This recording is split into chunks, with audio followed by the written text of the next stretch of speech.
Lucunya Liga Indonesia. Oke, kali ini kita masuk konten santai, konten apa ya?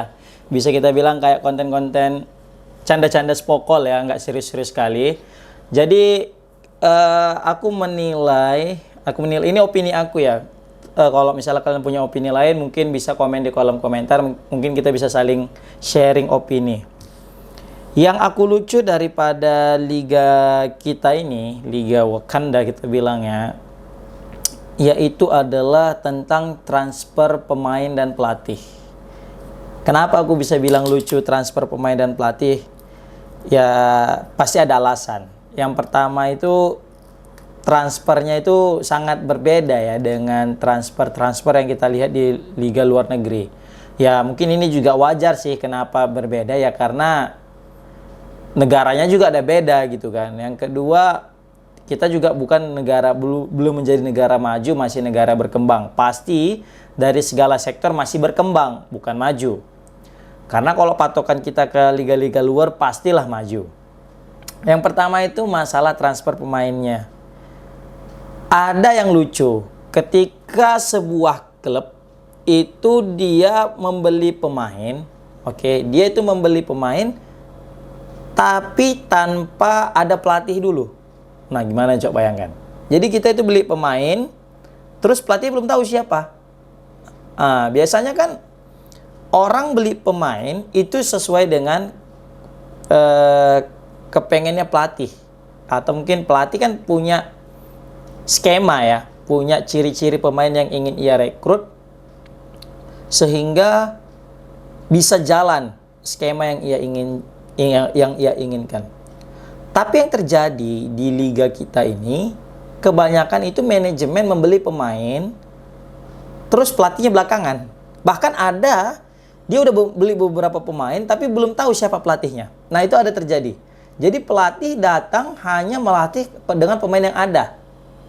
Nah, seharusnya yang baiknya itu adalah kita datangkan dulu pelatih, kemudian kita sambil berdiskusi dengan manajemen dan pelatih berdiskusi untuk menentukan pemain mana yang layak untuk kita rekrut, yang sesuai dengan skema pelatih dan sesuai juga dengan budgetnya. Karena kebanyakan pemain sesuai dengan skema pelatih, sesuai dengan sesuai dengan yang diinginkan pelatih, tetapi budget nggak ada gitu.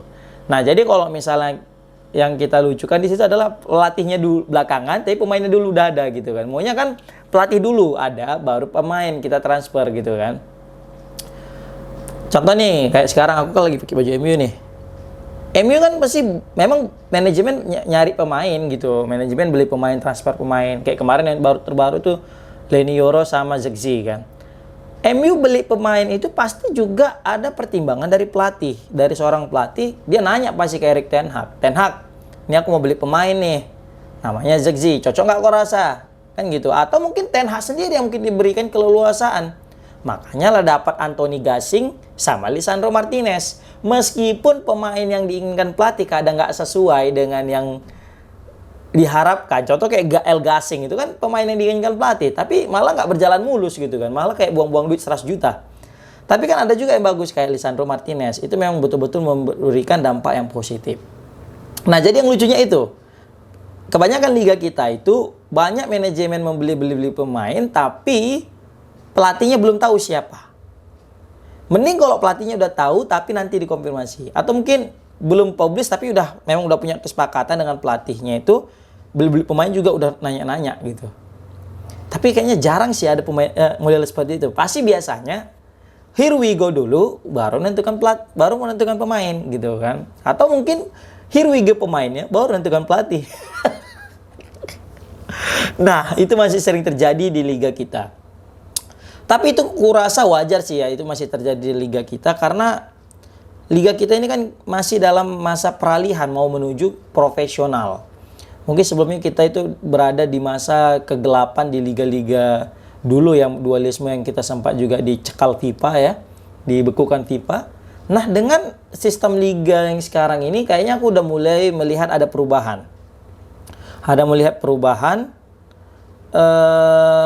Mulai rapi, khususnya di Liga 1 ya. Kan kembali lagi dengan sistem kayak apa namanya, bukan championship lagi kan, kayak memang pertandingan satu musim gitu. Karena sangat disayangkan musim lalu itu pakai liganya itu kayak ini udah selesai baru ada championship lagi kan, terakhir kasihan Borneo gitu kan. Nah tahun ini kan diulang lagi kayak biasa gitu. Nah itu lebih bagus yang kayak gitu. Baru di Liga 2 juga mulai dirapikan gitu. Jadi sebenarnya liganya udah bagus, udah mulai bagus. Tapi klub-klubnya ini yang kadang masih belum bagus gitu kan. Bahkan masih banyak juga klub yang belum lolos lisensi gitu kan. Stadion juga masih kurang gitu. Pokoknya manajemen klub. Nah ini juga banyak faktor ya. Karena pastilah faktor utama itu adalah fulus, duit. Karena memang untuk mengkoordinir atau mengatur sebuah klub dengan kawasan Indonesia Raya ini itu sangat-sangat sulit guys. Kalau kita itu sebuah liga yang hanya berpatokan daerah satu daerah terus banyak klub di situ itu enak. Contoh kayak di Liga Inggris, Liga Spanyol, Liga Italia, Liga Jerman kan, atau misalnya juga Liga Belanda, itu negaranya nggak besar-besar amat dan kecil, nggak besar-besar amat dan kecil. Jadi setiap daerah, setiap kota itu, nggak mesti kota-kota besar kalipun, udah ada klubnya. Jadi akses akomodasi itu tidak terlalu mahal. Akses pergi perjalanan, biaya akomodasi perjalanan itu tidak terlalu mahal, tidak sebanding dengan Indonesia. Bayangkan nih kayak di Liga 2 aja kemarin tuh. Persiraja Banda Aceh melawan PSBS Biak. Itu dari ujung ke ujung Sumatera guys. Itu udah kayak mau ke Eropa dia gitu, pertandingan dari Asia ke Eropa, udah kayak tour. Nah itu itu terjadi dalam liga gitu, bayangkan di liga main kayak gitu. Ini bukan Liga Champion, masih liga daerah, masih liga negara gitu, negara dia. Nah ini mungkin jadi salah satu faktor juga karena mengapa tim-tim negara kita itu, klub liga kita itu, klub-klub negara kita itu belum bisa sebagus daripada klub-klub yang di luar negeri. Mungkin aja kalau misalnya contoh nih di klub Sumatera Utara ya. Sumatera Utara itu kalau misalnya jadi negara, atau Sumatera aja, Sumatera itu jadi negara misalnya, itu aku yakin bisa jadi lebih profesional itu sebuah klub. Contoh nih kayak Persiraja Banda Aceh, PSMS, PSDS, baru ada juga PSAP Sigli, baru PSGL Gayo Luwes, baru ada yang Lok Sumawe kan, Biren, baru juga ada nanti Karo United, masuk Pekanbaru, masuk Lampung, masuk Sriwijaya Palembang, masuk Padang. Nah itu juga, kalau itu aja yang main terus ada sekitar 20 klub dah. Tapi ruang lingkupnya dalam satu pulau itu aja, aku yakin manajemen dalam sebuah klub Liga Indonesia itu pasti jadi lebih baik klubnya. Kenapa? Karena tidak terlalu mengeluarkan banyak biaya. Nah, seperti itu. Mengapa banyak klub Jawa itu juga bisa kita bilang banyak yang berkembang daripada klub-klub di luar Jawa? Ya satu ya karena memang mayoritas banyak jumlah penonton, animo masyarakat itu ya di Jawa. Kalau di Sumatera memang banyak, tapi tidak sebanyak di Jawa lah kalau misalnya kita bayangkan. Jadi sponsor, kemudian juga tiket penonton, itu memang nggak bisa kita pungkiri orang Jawa itu lebih gitu. Makanya sebenarnya kalau Jawa aja buat jadi suatu negara, terus klubnya nggak ada tur-tur maksud dalam artian nggak ada home away yang ke luar pulau, itu yakin aku keuangan daripada sebuah klub pasti akan sehat dan pasti akan sesuai dengan klub-klub yang di luar negeri guys. Contoh kayak sekarang nih kan banyak pemain-pemain itu didatangkan berdasarkan hasratnya pelatih. Tapi sekarang berbeda. Pelatihnya itu kadang bisa belakangan ataupun nanti gitu. Pemainnya aja dulu. Nah, jadi terakhir siapa yang beli pemain ini? Yaitu pihak manajemen. Nah, ketika udah datanglah pelatihnya, tapi udah ada pemainnya, dia bingung. Lah, aku nggak ada pengen pemain ini, tapi kok ada ini gitu. Tapi ya, namanya juga kita pun klubnya masih berusaha ya. Untuk survive aja tuh, kalau bisa survive aja, bisa bertahan aja klub kita itu tidak bangkrut, itu sebenarnya udah alhamdulillah luar biasa dengan dinamika yang ada gitu. Makanya ya kita sebagai penonton pun ya hanya bisa mensupportnya ya melalui ketika main ya kita beli jersinya, kan? Kita beli jersinya atau nanti kita beli